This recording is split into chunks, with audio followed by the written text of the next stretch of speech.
हाँ बच्चों, आज ये मूविंग चार्ज और मैग्नेटिक फील्ड का दूसरा दिन है। ये पेज नंबर 5 से देखिए। पहला डेरिवेशन इसमें है, परिमित लंबाई के ऋजुरेखीय धारावाही चालक के कारण चुंबकीय क्षेत्र। परिमित लंबाई एक मतलब magnetic field due to a straight current carrying conductor of finite length. तो देखिए ये कंडक्टर इसमें दिखाया गया है CD, ठीक है। और इस कंडक्टर के कारण पॉइंट P पर हमको चुंबकीय क्षेत्र निकालना है।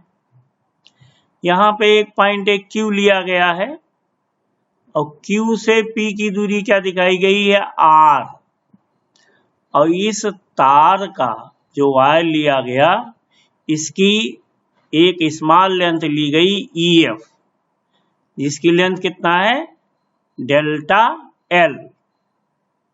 डेल्टा L, ये EF बराबर डेल्टा L दिया हुआ है।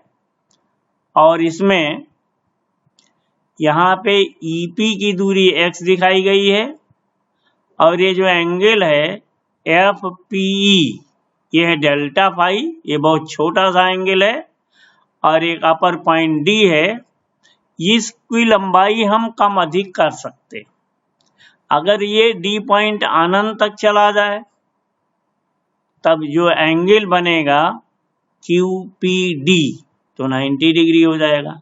ऐसे नीचे अगर C तक अनंत लंबाई तक चला जाए तो एंगल QPC भी 90 डिग्री हो जाएगा। तो पहले हम देखेंगे अल्पांश डेल्टा L या डेल L के कारण बिंदु P पर चुंबकीय क्षेत्र। तो ये लिखेंगे डेल B, और डेल B बराबर हो जाएगा μ0 अपान 4 पाई।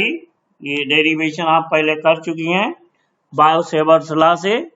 तो del B equal μ0 4 pi I delta L sine theta upon x square, इस अल्पांश के कारण। तो हम इसको लिख सकते। और देखो डेल साइन थीटा इसमें देखिए ये EG के बराबर है, क्योंकि साइन थीटा इक्वल टू क्या लिखेंगे, EG अपान डेल L। तो del L sine theta equal to EG, और ये बराबर हो जाएगा x डेल फाई। ये इस साइड में लिख भी दिया है, sine theta equal to EG upon del L। तो EG बराबर डेल L साइन थीटा, और del L sine theta equal to EG। तो डेल B हो गया μ0 4 pi I del phi upon x, ये वैल्यू हो गई। ये डेल B आपने निकाला, क्योंकि ऊपर से नीचे एक x कैंसिल हो जाएगा। पुनः देखिए x बराबर क्या होगा, R अपान कॉस फाई, क्यों कॉस फाई बराबर क्या होगा, R upon x, cos phi base upon hypotenuse become. तो अब डेल फाई क्या हो जाएगा, ये del B equal to μ0 4 pi I cos phi del phi upon R।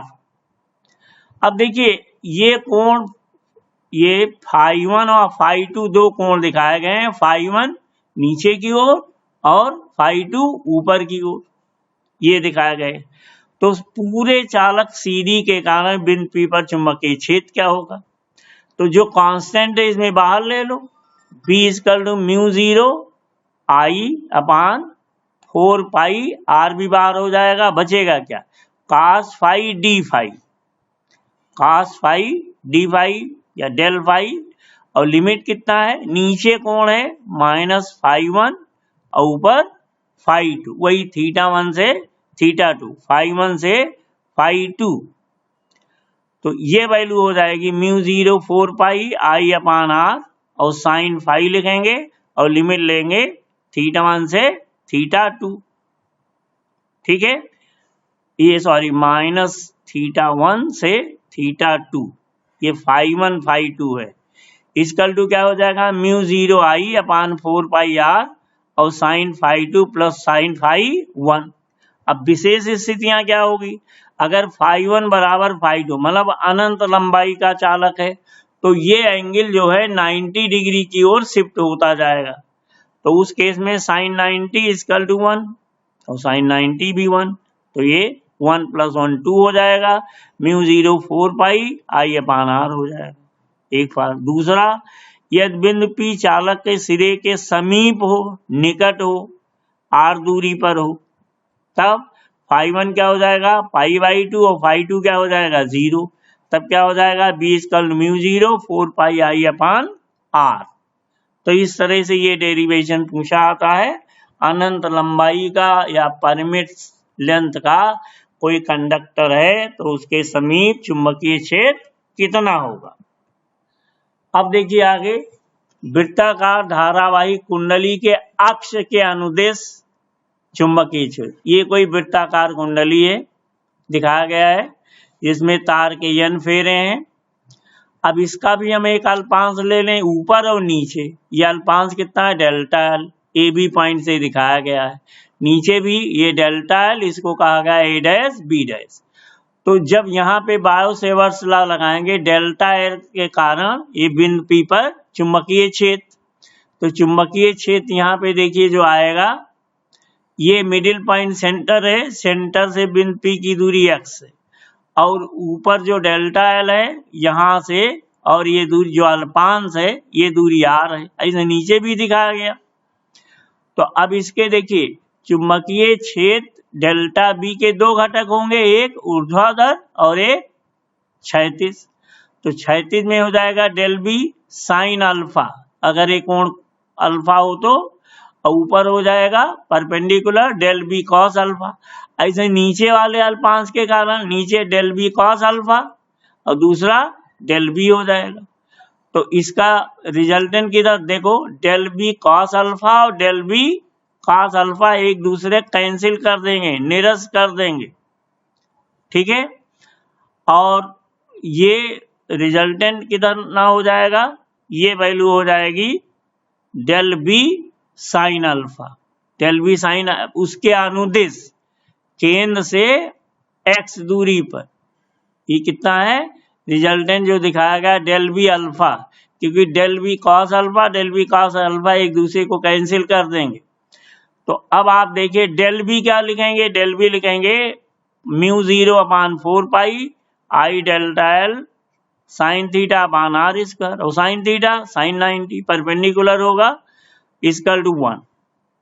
तो B पूरे रिंग के कारण क्या लिखेंगे, B इक्वल टू ये integration del B sine alpha, ठीक है। एक कंपोनेंट का जो था उसी को इंटीग्रेट कर देंगे और साइन अल्फा किसके बराबर होगा, अल्फा एंगल जो है ये बराबर होगा A/r, मतलब A perpendicular upon hypotenuse, alpha equal to A/r। तो यहाँ क्या रख देंगे, अब B की वैल्यू रखो del B μ0 4 pi I del L r square into A/r। तो इंटीग्रेशन किसका होगा, सिर्फ डेल एल का हो जाएगा। तो B equal to μ0 4 pi IA/r³ और इंटीग्रेशन डेल एल, और डेल एल किसके बराबर होता है, पूरा परिध सरकमफ्रेंस, भाई पूरी लेंथ डेल एल सारा ऐड करेंगे तो कितना हो जाएगा 2 पाई a हो जाएगा। ये क्या है रेडियस है, और r किसके बराबर होगा a² प्लस x², या हम कहेंगे ax² प्लस x² की पावर हाफ। अब इसको आप देखिए ये b बराबर क्या होगा μ0 4 पाई 2 पाई I a² और a² प्लस x² पावर 3/2। अगर कुंडली में तार के n फेरे हों तो b बराबर μ0 4 पाई 2 पाई NiA² अपान a² प्लस x² पावर 3/2, तो ये वैल्यू हो जाएगी। तो इस तरह से ये b बराबर होगा μ0 IA² 2 into a² plus x² power 3/2, ऊपर नीचे दो से कैंसिल हो जाएगा, पाई पाई कट जाएगा, तो ये बचेगा। अब कह रहा है कि अगर केंद्र पे निकालें तो केंद्र पे क्या हो जाएगा, चुंबकीय क्षेत्र, तो केंद्र पर चुंबकीय क्षेत्र क्या हो जाएगा, ये वैल्यू x = 0, केंद्र पर x 0 हो गया, तो B = μ0 Ni/2a। अगला आर्टिकल है एम्पियर सर्किटल्स लॉ, एम्पियर का परिपथीय नियम। पर जैसे आपने गॉस थ्योरम पढ़ा, ये विद्युत चुंबकत्व में एम्पियर का परिपथीय नियम स्थिर वैद्युतिकी में गॉस के नियम के सदृश है। ये नियम क्या कहता है, ये नियम ये कहता है कि कोई बंद परिपथ है कि सीमा के अनुदिश चुंबकीय क्षेत्र B का रेखीय समाकलन, लाइन इंटीग्रेशन, पथ द्वारा घिरी नेट धारा I का μ0 गुना होता है। लाइन इंटीग्रेशन B.dl = μ0 I, और एक किसके लिए है, किसी बंद परिपथ के लिए, जो इंटीग्रेशन बीच में गोला बना देते हैं, बंद परिपथ। तो integration for close circuit B.dl = μ0 I। अब इसका प्रूफ क्या है, प्रूफ के लिए मान लीजिए माना R त्रिज्या का एक वृत्तीय पथ है जिसका केंद्र O तार पर है। वृत्तीय पथ के किसी बिंदु P पर चुंबकीय क्षेत्र का परिमाण B बराबर क्या होगा, μ0 I/2R। अब इसको आप देखिए, ये फिगर दिखाया गया है, ये वायर दिखाया गया, इसके चारों ये गोलीय पथ दिखाया गया, और इसकी त्रिज्या R है, केंद्र बिंदु O है, इसमें धारा I है। तो line integration B.dl = integration B.dl cos theta, vector sine हटा देंगे तो ये क्रॉस डॉट प्रोडक्ट के लिए dl cos थीटा हो गया, और ये dl का इंटीग्रेशन क्या होगा, वृत्तीय पथ की लंबाई, और ये लंबाई कितनी होती है, 2πr। तो B इंटीग्रेशन dl क्या लिखेंगे, म्यू, अब B की वैल्यू रख दो, μ0 I/2πr इंटू, और dl कितना हो गया, 2πr, तो 2πr कट गया, तो B इंटीग्रेशन dl = μ0 I, या ये B line integration B.dl for close path = μ0 I, and this is, यही जो है एम्पियर सर्किटल्स लॉ या एम्पियर का परिपथीय नियम है। इसका एप्लीकेशन क्या है, इसके एप्लीकेशन में अनंत लंबाई के सीधे धारावाही तार के कारण चुंबकीय क्षेत्र हम निकाल सकते हैं। कैसे, जैसे तार लिया गया अनंत लंबाई का, ठीक है, और इसमें रेडियस, इसके चारों ओर चुंबकीय क्षेत्र होगा, ये रेडियस R दिखाया गया, और एक छोटा कंपोनेंट dl दिखाया गया, चुंबकीय क्षेत्र B दिखाया गया ऊपर की ओर, इसमें धारा I। तो अगर हम एम्पियर सर्किटल लॉ लगावें तो लाइन इंटीग्रेशन B.dl और क्लोज सर्किट = μ0 I। B और dl एक ही दिशा में होंगे, तो ये line integration B.dl = integration B.dl cos 0, same direction में B और dl, तो ये cos 0 कितना हो जाएगा, 1 हो जाएगा, और ये बराबर होगा B और इंटीग्रेशन dl, तो ये लाइन इंटीग्रेशन B.dl = B और 2πr, पूरा सर्कुलर पाथ है तो उसकी इंटीग्रेशन dl का क्या होगा, 2πr, r इज रेडियस, तो B × 2πr = μ0, तो B = μ0, और μ0 I/2πr, यानी μ0/2π I/r।